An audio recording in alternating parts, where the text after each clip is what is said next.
আরে এটা তো আমাদের গ্রামের সব পশু পাখি খেয়ে ফেলতেছে। এখন তো আমার সুপারম্যানকে গিয়ে সবকিছু বলতে হবে। বাবু তোমাকে রেড কালার টিপে খুবই মানায়, কিন্তু আমার কাছে তো রেড কালার কোনো টিপি নেই। আরে আমি তো এই টিপের কথা বলিনি। খুব হাসি পাচ্ছে। সুপারম্যান, এক রাক্ষস এসে আমাদের গ্রামে সব পশু পাখি খেয়ে ফেলতেছে। তুমি তাড়াতাড়ি চলো আমার সাথে।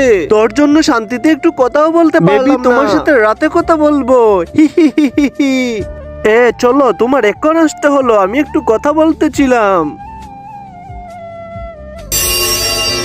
সুপারম্যান, ওই দেখো রাক্ষস। দেখতেছি আমি, তুই তোর বাপরে দেখাইতে যাইস না। তুই এখানে থাক, আমি ওকে মজা দেখিয়ে আসতেছি। তার আগে তুমি যদি ইন্ডিয়ান হও চ্যানেলটি লাইক করো, আর যদি বাংলাদেশ হও লাইক এন্ড সাবস্ক্রাইব দুটোই করো। আর কমেন্টে তুমি যে দেশের সে দেশের পতাকাটা দিয়ে যাও।